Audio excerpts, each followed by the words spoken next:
Isa sa pinakasulit at praktikal na klase ng sasakyan sa Pinas ay mula pa rin sa mga Japanese brand automaker gaya na lamang ng bagong update na naman ng isa sa pinakamurang 8-seater minivan ng Suzuki, ang APV.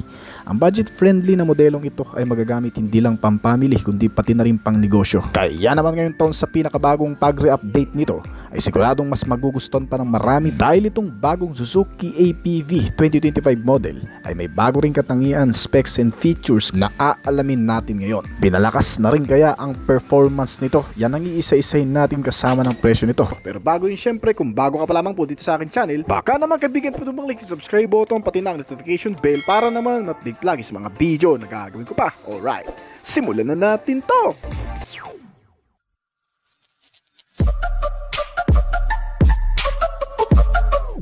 Para sa isang karaniwang Pilipino, kapag bibili ka ng sasakyan ay nahanap talaga natin yung pinakamura pero maganda na, yung tipo makakasulit ka sa pangmatagalan, may maluwag pang kargahan at makakasakay ang buong pamilya. Kaya naman sa pagkakataong ito ay siguradong marami nang matutuwa sa pinakabagong update ng modelong ito, ang Suzuki APV. Kamakailan lang inilabas na sa bansang Indonesia ang bagong modelo nito. Marami daw na bago sa pinakabagong update nito, mula exterior hanggang interior cabin. Pero ang pinakatanong ng marami ay kung nagbago rin ba ang kabuuang makina nito, pati ang performance level na nagagawa nito. Well, pag-usapan muna natin sa panlabas na disenyo. Itong bagong Suzuki APV ay may bagong grille na may makintab na accent ng chrome na nagpapakita ng mas premium na dating. Halatang binago pati ang kabuuang front style nito. Maging ang front bumper kasi ay may bagong hugis. Kamukha na raw ito ngayon ng first generation ng Toyota Alphard. Bukod pa dyan, ang hugis ng headlamp din ito ay mas pinalaki.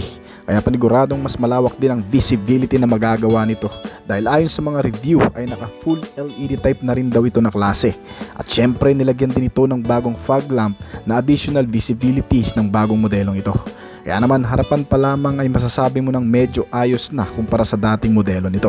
Itong Suzuki APV ay madalas na ikinukumpara sa Toyota Avanza o di naman kaya sa Toyota Innova. Well, actually ay wala rin naman talagang sinabi itong Suzuki APV sa mga modelo ng Toyota. Pero kung pag-uusapan ng sulit at paluwagan, tiyak na di uubra ang dalawang sasakyan ngayon ng Toyota.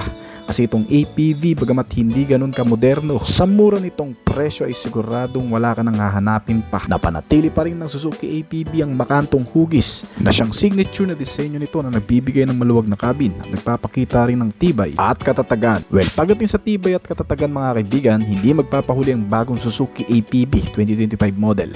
Sa katunayan, mas matibay na ito ngayon dahil sa bago nitong platform na ginamit, ang Toyota style body structure, nakilala sa pangalan na Total Effective Control Technology o TECT. Ang bagong technology na ito ay idinisenyo para sa dagdag na proteksyon at matibay na pagkakagawa sa buong body ng sasakyan na ito. Kaya naman mas magiging panatag ang mga pasahero nito sa biyahe, anuman ang daanan o sitwasyon ng kalsada. Bukod pa riyan, itong Suzuki APV ay may mga bago ring gulong at alloy wheels design. Hindi lamang yun, maging ang rear portion nito ay binago rin. May mga bago ring design ang combination lamp system nito na nakakadagdag atraksyon sa pinakabagong update nitong Suzuki APV. Kaya naman sa overall looking sa exterior na disenyo ay naging premium ang datingan nitong modelo. Ngayong July 2025 lang sa bansang Indonesia inilabas ang pinakabagong update nito sa 4 na klase ng variant na pagpipilian. Ang lahat ng ito ay pinapagana ng isang 1.5 liter inline 4 na may 16 valve multi-point injection na fuel supply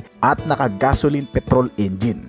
Ang kabuuang maximum power output na nagagawa nito ay umaabot ng 93 horsepower at maximum torque na 126 Nm ng torque. Gumagamit ito ng 5-speed manual transmission type at powertrain na rear wheel drive. Kaya naman ang estimated maximum speed na nagagawa nito ay umaabot pa rin ng 160 km/h. Ngunit pagdating sa fuel, itong Suzuki APV ay may fuel tank na 46 liter at may matipid na fuel consumption.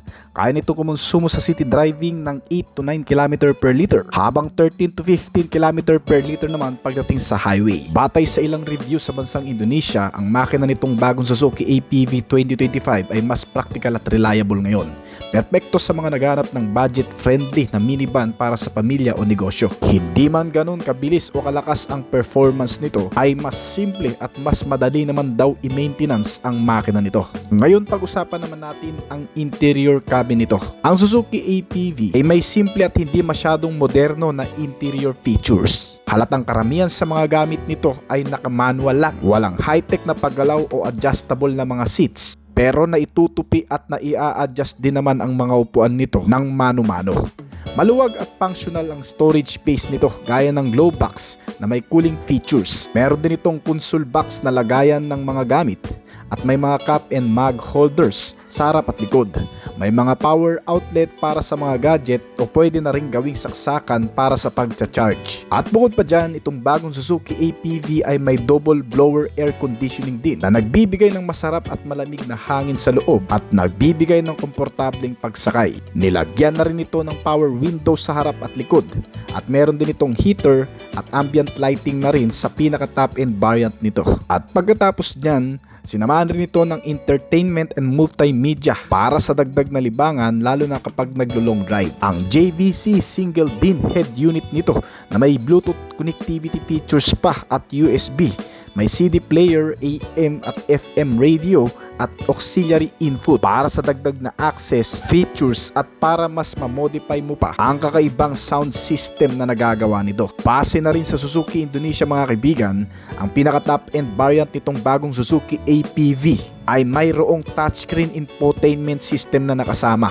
Pero itong nasa video natin ay naka CD player at FM radio pa lamang. Meron na rin daw itong navigation, DVD player, integrated 2D in audio at voice control. Sabi ng ilang source na nakakita sa pinaka top end variant nitong bagong Suzuki APV. Bukod pa dyan, ang maganda at komportableng mga seats nito ay na-fold o nagagawang higaan para sa mas komportableng biyahe na kung saan pwede kang humiga habang nakasakay dito. Ang mga top-end variant din ito ay nilagyan ng armchair at captain chair para sa dagdag na comfort. Magandang kulay beige na interior na nagbibigay buhay sa loob nito. Pagdating naman sa steering gear type, itong bagong Suzuki APV ay gumagamit ng rack and pinion system at the power steering system na may hydraulic para sa mas magaan at maayos na pag-ikot ng manubela lalo na sa mga mahihirap na sitwasyon ng pagmamaniobra. Sinamahan pa ito ng adjustable steering column na nagbibigay daan para makustomize mo ang taas o anggulo ng manubela depende sa iyong posisyon. Since naka-hydraulic power steering na rin ito, ay mas magaang at responsive na rin ang pagmamaneho mo rito. Pagdating naman sa mga suspensions, ang harap nito ay gumagamit ng MacPherson strut na may coil spring at sa rear suspension ay naka-rigid axle na may lip spring na matibay at kayang magdala ng mabibigat na karga na siyang karamihang hinahanap ng marami lalo na yung mga naghahanap ng mas magandang business utility. Pagdating naman sa safety and security features, itong bagong Suzuki APV ay gumagamit pa rin ng dual front airbags o SRS. Nagbibigay ito ng proteksyon sa driver at pasahero sa harap sa oras ng mga banggaan. Ang bagong APV ngayon ay nilagyan rin ng anti-lock braking system o ABS na pinipigilan ang mga gulong na mag-lock kapag biglang pinindot ang preno na tumutulong rin sa driver na mapanatili ang kontrol ng sasakyan lalo na sa mga emergency braking. Gumagamit rin itong Suzuki APV ng side impact door beams na nagbibigay din ng dagdag proteksyon laban sa side collision o mga pagkabangga sa gilid nito sa pamamagitan ng pagpapatibay ng mga sidings o mga pintuan nito upang nang sa ganon ay maprotektahan at di mapuruhan ang mga occupants o mga pasahero sa loob nito. Bukod pa dyan, sinamahan rin ito ng bagong safety features na tinatawag na Total Effective Control Technology o TECT na nagpapatibay ng structural frame upang hindi basta-bastang bumigay ang mga under chassis, rack and body, mga suspensions at ilang mga components na nakapalibot sa buong body nito. Gumagamit rin ito ng 3-point seat belt sa loob sa lahat ng upuan para sa mas mataas na antas ng proteksyon at safety nito. Nasinamahan pa ng collapsible steering column para mabawasan ang injury risk ng driver sa mga banggaan. May mga parking sensor din itong kasama na kahit sa mahirap na parkingan ay hindi ka mahihirapan. Nilagyan rin ito ng mga security features katulad ng engine immobilizer system. Pinipigilan itong mapandar ang makina kapag wala ang tamang susi o gamitan man ng electrical procedure. Nasinamahan pa ng power door lock na kung saan sabay na maglalak at unlock ang lahat ng mga pintuan nito. Meron din itong anti-theft alarm system na bagong security features lang din ito. Sinamahan pa ng central locking, nagpapatibay ng pagkalak o pagkasara ng mga pintuan nito. Sa Indonesia, ang presyo ng bagong Suzuki APV 2025 ay hindi pa opisyal. Maaari pa itong tumaas sa inaharap lalo na kapag pumatok na sa masa, na may estimated price sa kanila doon mula sa 190 million rupees mula sa pinakamababang variant nito hanggang sa 250 million rupees sa pinakamataas na variant nito, na kung direkta natin i-convert sa Philippine peso, ito ay aabot mula sa 672,000 hanggang sa 892,000 pesos sa Pilipinas. Hindi pa kasama ang mga import taxes at mga local dealer fees. Isa sa mga practical at sobrang affordable na sasakyan ng Japanese brand sa Pilipinas ngayon ay itong Suzuki APV. Ang APV pagdating sa exterior ay may simple ngunit matibay na disenyo. Makanto ang hugis ng buong body na may kasamang makakapal na bumper at may mga flared fenders pang kasama na nagbibigay ng professional at robust na itsura dito. Bagamat hindi ito kasing modern ng ibang MPVs sa Pilipinas ngayon, ay nagpapakita naman ito ng kahandaan sa lahat ng bagay o paggagamitan. Di lang family car service ay pwede rin sa mga business o cargo. Itong Suzuki APV kasi pagdating sa loob ay may maluwag na cabin na kayang magsakay ng hanggang sa 8 katao kasama na ang driver. Ang upuan nito ay komportable at may sapat na space para sa mga bagahe. Ang dashboard ay simple ngunit functional at may madaling gamitin na controls. Halos lahat ng mga controls nito ay manual. Nagpapatibay din naman sa pangmatagalang gamit. Bagamat simple ay napaka-komportable na rin naman sa pagkakaroon nito ng magandang aircon system, mga AC ventilator, isang TV screen, sound system at mga speaker. Ngunit pagdating sa makina, itong Suzuki ATV ay pinapagana ng isang 1.6 liter na may 4-cylinder gasoline engine na gumagawa ng 91 horsepower at 127 Nm ng torque. Gumagamit ito ng rear-wheel drive na powertrain at isang 5-speed manual transmission na kung saan ang modelong ito ay nagbibigay na rin naman ng maayos na hatak at handling sa loob ng kalsada. Bagamat hindi ito kasing bilis ng ibang MPVs, ang performance naman ito ay sapat para sa pang-araw-araw na gamit at kahit sa mga long drives maging sa mga pangkargahang gamit. Pagdating sa fuel efficiency, ayon sa Suzuki manufacturer, ang ATV ay kayang kumonsumo ng humigit kumulang sa 5 to 7 km per liter sa city driving, habang 9 to 15 km naman pagdating sa highway. Hindi man ito ang pinakamatipid na klase na sasakyan sa Pilipinas ngayon.